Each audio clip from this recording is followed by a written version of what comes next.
In this segment, we'll discuss dissipation of energy in a medium. First, let's recall the derivation of the Poynting theorem. In the Poynting theorem, we started with the work done by the electromagnetic field on the charged particles, which is written by J dot E. And using Maxwell's equations, it was re-expressed as the piece that comes from the divergence of the Poynting vector, and a term that goes as E d dot plus H b dot. This came from Maxwell's equations that are written in the form that is valid both in vacuum and in a medium. So generally speaking, D includes the part from polarization, and H includes a piece from the magnetization. Now, if the relation between E and D and H and B is linear, as in a vacuum, we took the last term and transformed it into a time derivative of the field energy density that goes as epsilon naught E squared plus 1 over mu naught B squared. So this is valid as long as D equals epsilon naught E and B equals mu naught H. Now a similar result could be obtained for any linear relation. So if it's not epsilon naught or mu naught, or some general epsilon or mu, then we can write the same thing. We'll have epsilon and mu instead of epsilon naught and mu naught, but we could still have a full time derivative and interpret whatever sits in front of the derivative, so 1/2 of this expression, as the energy density of the field. Now, generally speaking, this is not possible if the relation is not instantaneous. So let's see what this means. So generally speaking, the polarization in the material responds to the applied electric field with some retardation. That means that if we want to find the induction at some point in time, we can introduce an integral relation with the dielectric constant that contains time as an argument. So I'll write it in the local way, neglecting the possible spatial dispersion. So we assume that either the response is local or we're dealing with the fields that are averaged over sufficiently large areas that it is effectively local. But the response is not instantaneous in time. This is reflected by the fact that epsilon here is a function of time rather than just a number. So the applied field leads to the generation of some currents in the material, which lead to the creation of the polarization, but with some time delay. Now, what is the consequence of that? That means that for a field that is changing in time, we will have the induction that lags behind the electric field. So for a harmonic field, for example, we could draw a phase portrait. So we can represent vectors by phasors. So we could have electric field that is represented by a phasor, so it rotates on a circle. Of course, we're interested in the real part, so this is the E field, and then there may be a D field that is also harmonic, but lags behind with some angle. So they're both rotating with some frequency, but there is a phase between them. In the case of a linear relation, the E and D phasors would be collinear. Because the D field lags behind the E field, then if we draw D as a function of E, if I want to draw D as a function of E, I'll get something like an ellipse. If D was proportional to E, it would be a straight line. With D lagging behind, it's an ellipse. Now, what happens to the terms in the right-hand side of the energy balance equation? The term E d dot, when integrated over time, becomes E dd. And this integral, well, we assume E and D are collinear in space.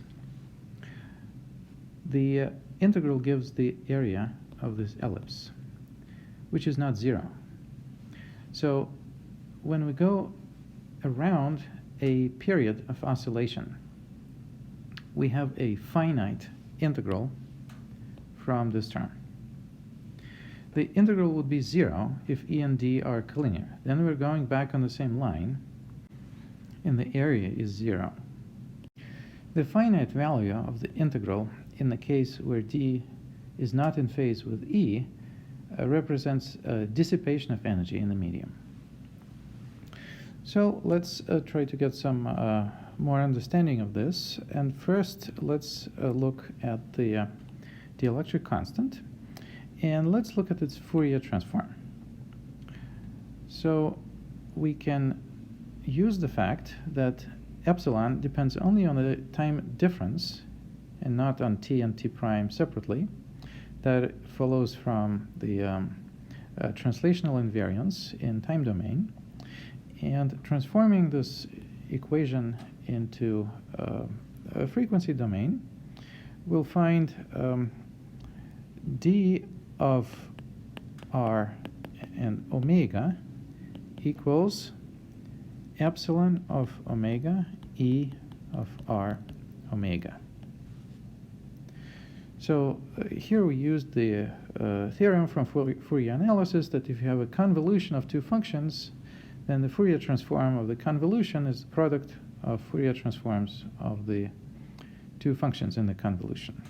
So the definitions here are as follows. So we define d of rt as the integral over the frequency d of r omega e to the minus I omega t, and similar definitions for e and epsilon of omega.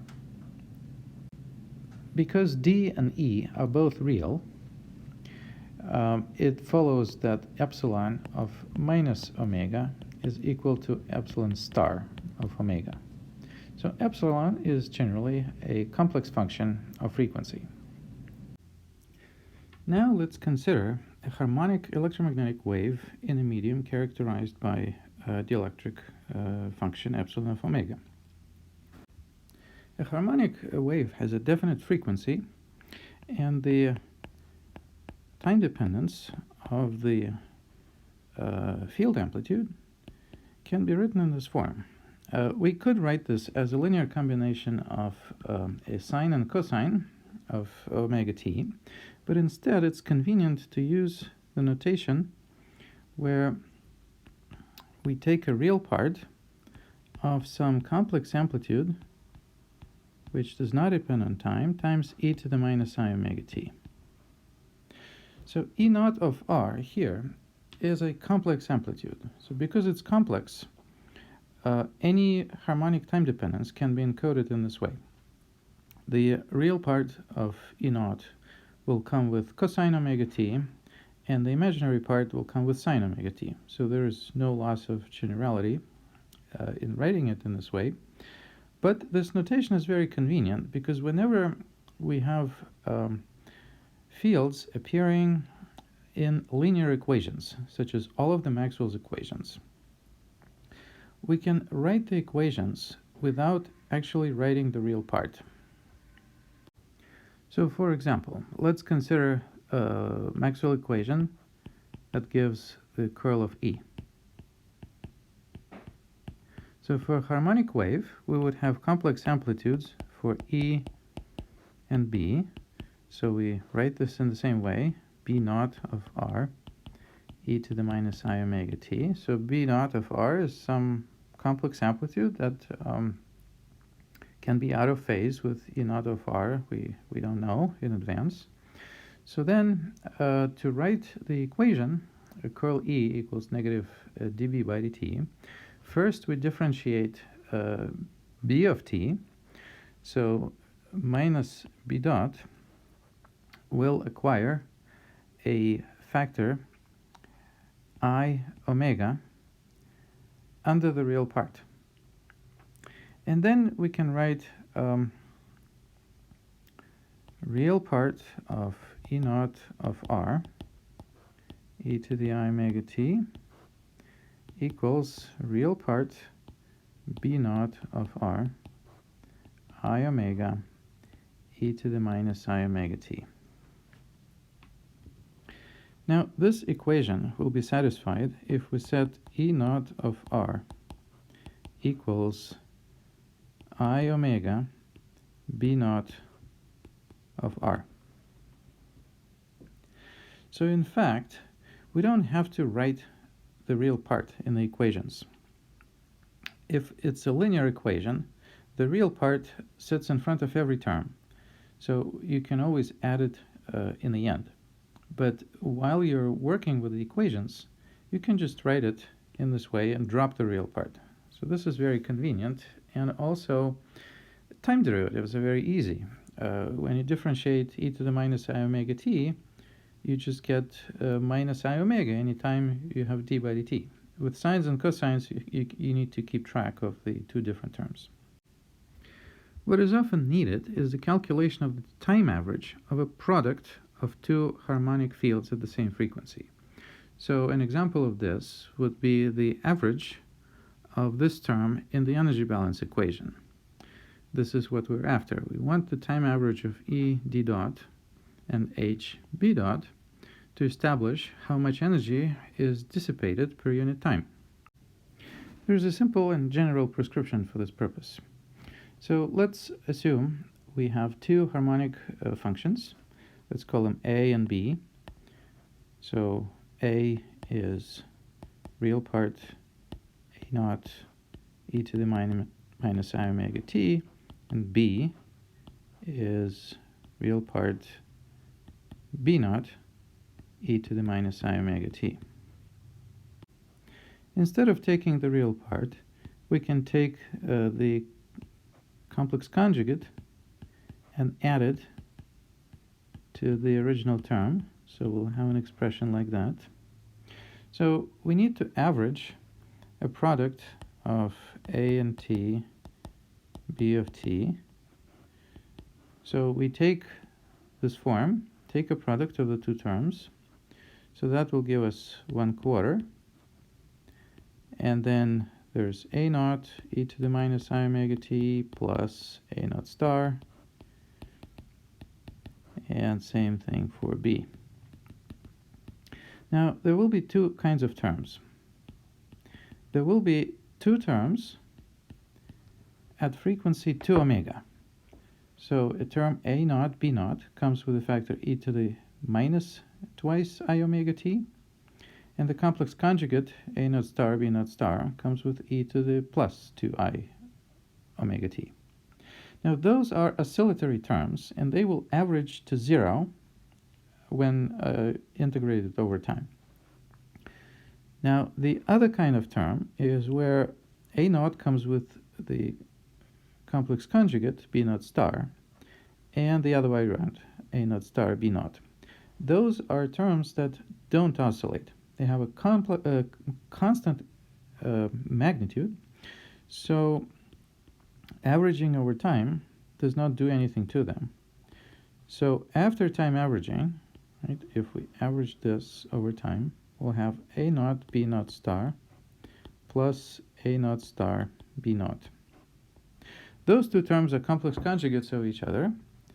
And of course, we should get a real number because A of t and b of t are both real, so we can write this instead as 1/2 real part A naught B naught star. So this is a general prescription. If we want a time average of a product of two harmonic functions at the same frequency, we can express them in terms of their complex amplitudes like this, and then take a product with a complex conjugate on one of the amplitudes, and then take a real part and divide by 2. That's the general prescription. Let's now apply this rule to the problem at hand, which is to calculate the time average of the terms on the right-hand side here. So let's take E d dot. So we want the time average of E d dot. So we need to take 1/2 real part of the product of two amplitudes, and one goes with a complex conjugate. So we have E naught, I'll drop the R, and then the amplitude of D dot can be found from the amplitude for D by multiplying it by negative I omega. That's what the time derivative does. So I have minus I omega D dot with a star. Now, it's straightforward to check that the rule similar to the convolution rule is valid for the complex amplitudes.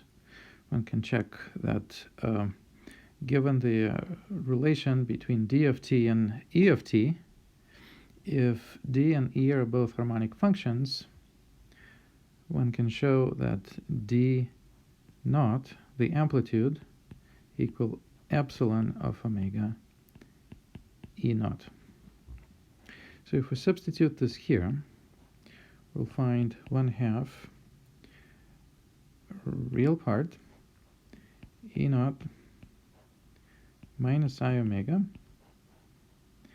and then there's a star here, and the complex conjugate of D naught, that's epsilon star of omega E naught star.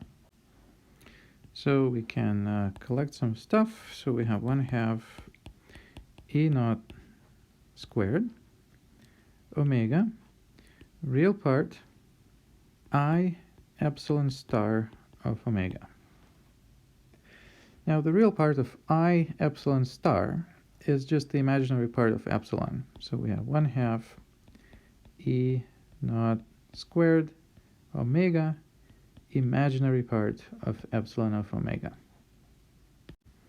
On the other hand, the intensity of the field, which we can write as E squared, averaged over time, using the same rule, would be 1/2 real part E naught times E naught star. So that's simply 1/2 E naught squared.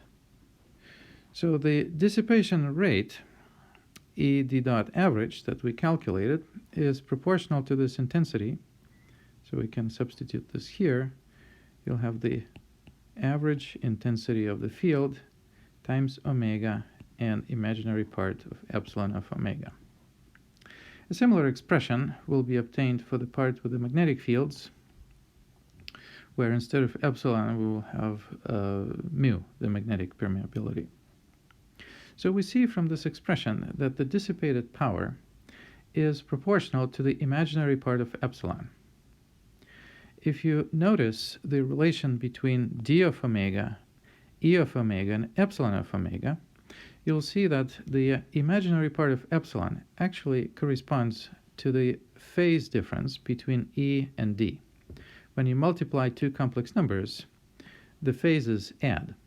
So if epsilon of omega is real, then d does not delay with respect to e, and then the oscillation would be a straight line, and there will be no energy lost. But the imaginary part opens up the straight line into an ellipse, and therefore the dissipation is proportional to this imaginary part. Now, because the dissipation is proportional to the imaginary part of epsilon, and the dissipation in equilibrium has to be positive, in the sense that energy should be converted to heat rather than taken up from the thermostat. This follows from the second law of thermodynamics. The general condition on the imaginary part is that in equilibrium, epsilon of omega has to be a positive number.